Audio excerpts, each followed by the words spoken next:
तपाईँको हजुर यो खास सार्ने भनेको हजुरको मच्छरले गर्दा हुन्छ यो मच्छरले हैन एक प्रकारको मच्छरले सार्छ र तपाईँको रोगी पशुबाट सोस पशुलाई टोक्यो भने हजुरको लागिहाल्छ त्यसको लागि हजुरको अब इन्जेक्सन लगाउनुपर्छ होइन योभन्दा अलिकति बढी नहोस् भनेर तपाईँको यसको खासै उपचार हुँदैन अब योभन्दा अलिकति त्यसको अब बिल्कुलै खराब नहोस् भन्नको लागि अब हामीले इन्जेक्सन चलाइदिनु होइन यस्तो बेलामा चाहिँ तपाईँको यस्तो ज्वरो आउँछ अनि चाहिँ खाना कम खाने खानामा अरू हुने अनि त्यसपछि तपाईँको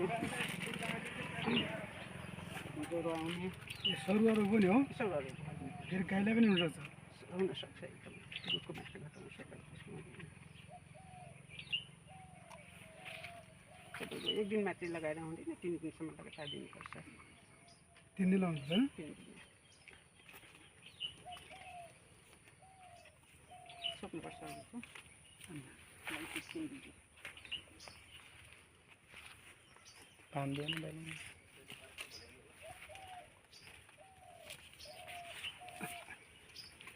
कहिले देख्नुभयो हो यस्तो कहिले देख्नुभयो हो 3 दिन बस्छ 3 दिन भयो यहाँनिर दुईवटा गाई पनि त्यस्तै भएको छन् उनीहरूलाई पनि तपाईँको नम्बर मैले दिएँ हो हजुर एउटा बाछा एउटा गाई होइन गाईलाई दुइटै गाई दुईवटा गाई हो दुइटै गाई बस यो गाईलाई त ठिक पनि भइहाल्छ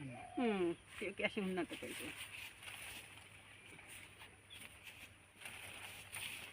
त्यसरी बाँध्नुपर्छ खास त्यसरी गर्नुहोस् अनि यसमा गर्नु यसरी चप्काएर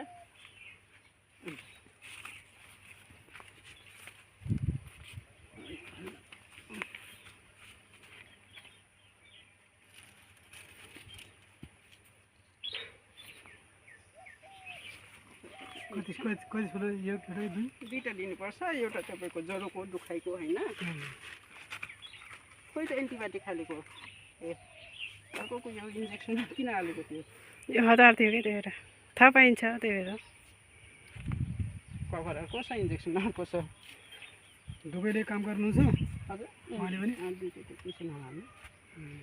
गर्न सबै टेक्निसियन मात्रै छौँ हामी कतिजना छौँ घरमा 4 जना छौँ